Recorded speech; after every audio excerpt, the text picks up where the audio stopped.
The Devil and His Works by Martin Luther. No malady comes upon us from God, who is good and wishes us well. They all emanate from the devil, who is the cause and author of plagues, fevers, etc.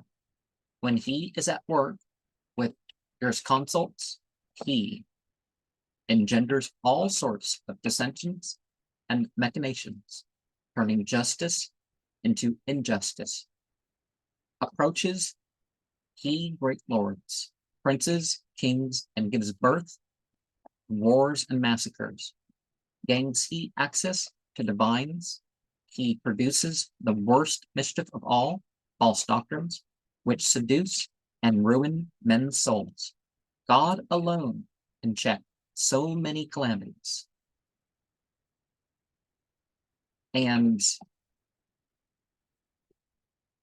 a lot of theological positions would disagree with the idea that the negative are all that would be from the devil. Perhaps evil choices, perhaps suffering, rather than the difficulties themselves.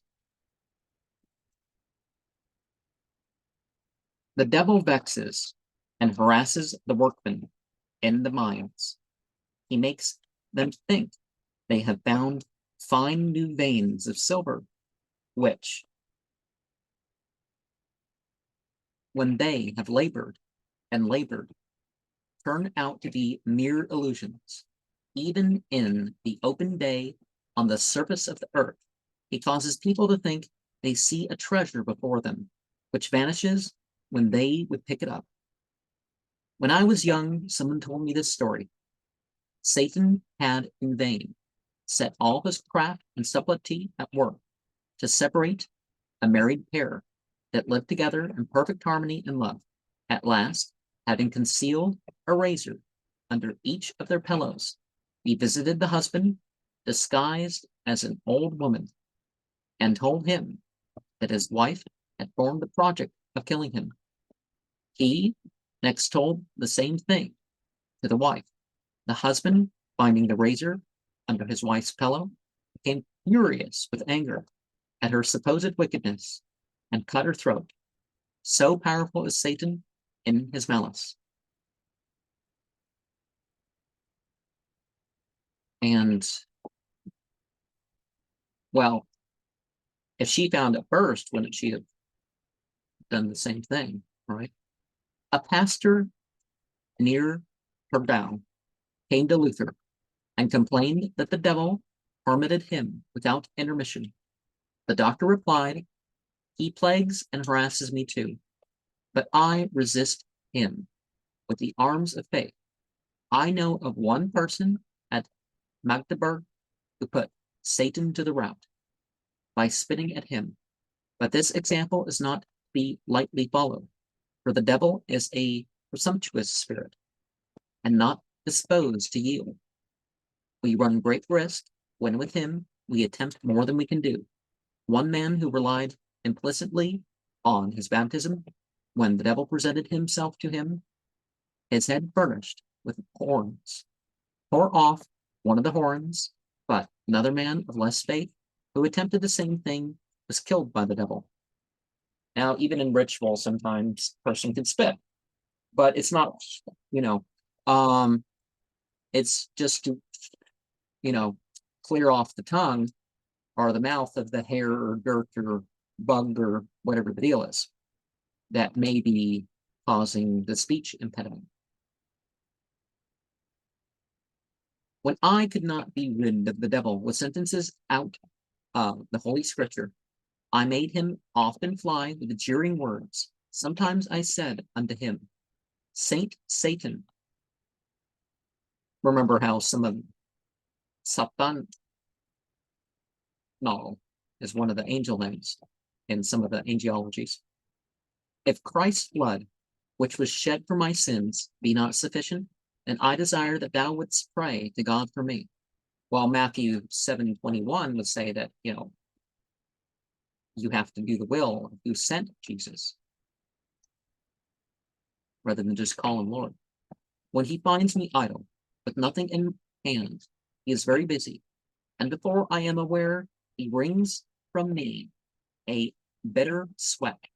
But when I offer him the pointed spear, God's word, he flies. Yet before he goes, makes a grievous hurricane on a different than physical level. There was a citizen whose child died, for whom he refused to have vigils and masses sung. The devil played his freaks, came every night about 12 o'clock into the chamber where the boy died, and made a whining like a young child. The good citizen, being therewith full of sorrow, knew not what course to take. I wrote to him from Wittenberg and advised him not to suffer any vigils at all to be held, for he might be fully assured that these were merely pranks of the devil. Whereupon the children and servants in the house jeered at the devil and said, "What doest thou, Satan?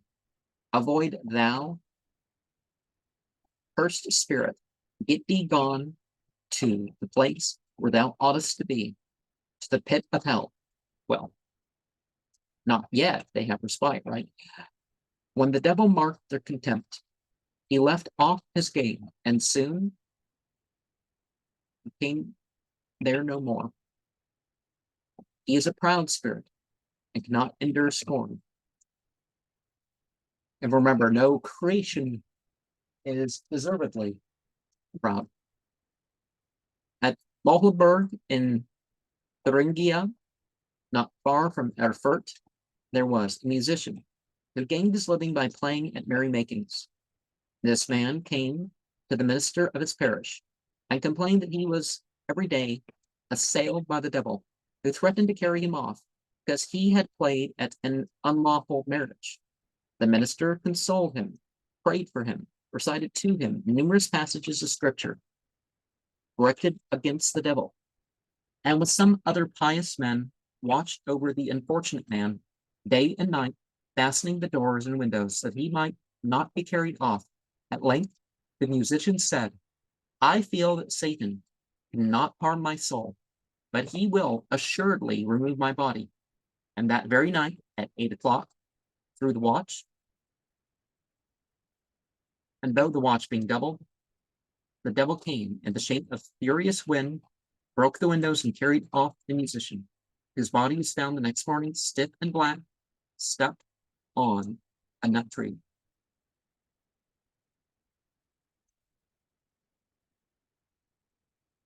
Well, I don't believe in ghouls. These metaphysical demons, they don't hurt physically.